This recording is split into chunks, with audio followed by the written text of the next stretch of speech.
Welcome करुच्ची मोर छोटे hello everyone आसतु मुझे बनैबी मसला चिंगुड़ी और केमती बनाऊँ आपने देखो। प्रथम मु आलू को किसी तेल भाजी नेली देन मु गोटे मसला किसी काजू अदा और रसुण पियाज को काटी नहीं बस ए चिंगुड़ी और आलू को भल भाव में टे भाजी नवा तेल तापरे कौन करुच्ची आपण भल लगी तो लाइक शेयर सब्सक्राइब निश्चय करेंगे। तापर मुझे मसला को ग्राइंडिंग करने से दुईटा लंका नहीं गली और किछटा जीरा नहीं ग्राइंडिंग करनेबी देन मोर होगला भजा मसला भी ग्राइंडिंग करने मसला भी छाड़ीदेव बस किसी परिमाण से हल्दी पकईना स्वाद अनुसार आमर लुण भी पकईना। चलतु देखो यमी वाला मोर चिंगुड़ी रेसिपी ताकू भल भाव में गोलई नेबी।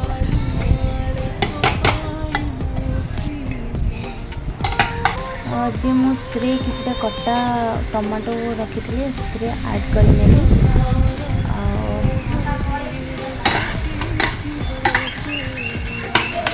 भल भाव में मिक्स करके छाड़ीदेवा किसी समय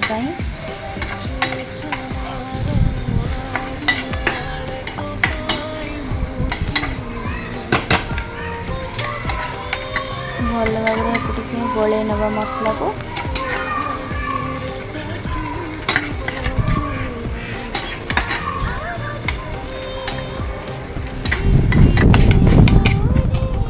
देन मुझे किसी खट्टा और मीठा भी देकी खट्टा मीठा वाला बनने भी देखो भल भाव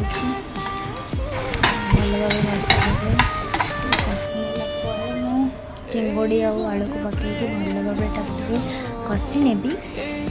तापर मोर स्वादिष्ट टेस्टी वाला चिंगुड़ी रेसिपी केमती लगे आपण मैंने निश्चय जनइबे। मत तो भल लगुच केमती लगे जानी बट फर्स्ट टाइम बनई जेहेतु मो चिंगुड़ी आगुरी बनई नी फर्स्ट टाइम एवं मोदी किसी कसूरी मेथी ऐड करनेबी देन तापर मोर कटा होता धनिया पत्र को से ऐड कर नेली धनिया पत्र ऐड कर नेली एवं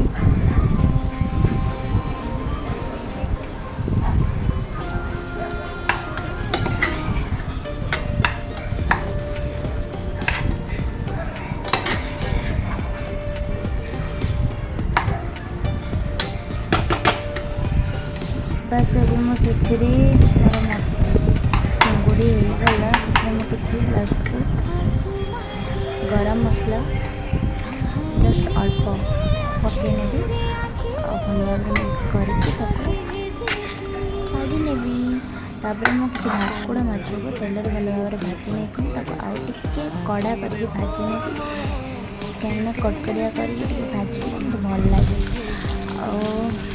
देखो मैं भाजी नेली और जो मो बहुत इच्छा कि आमर ओडिया मान जो पखाड़ माने प्रधान खाद्य सेटा को खावा पखाड़ सहित मुझे चूना माछ और माछ जो भाजी भाषण माछ कटकड़िया कर भाजी ये लेंबू लंका रसुण पकई दलिकी खाइबी चकटी आउे चूना माछ भी खाइबी। चलते देखो आपण मानक जदि वीडियो भल लगी ताले जमा भी भूलें लाइक शेयर सब्सक्राइब निश्चय करेंगे।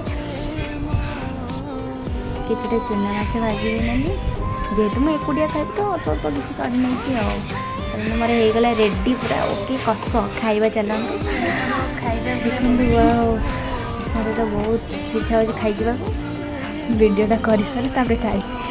चलतु मैंने रेडी होगला सब किसी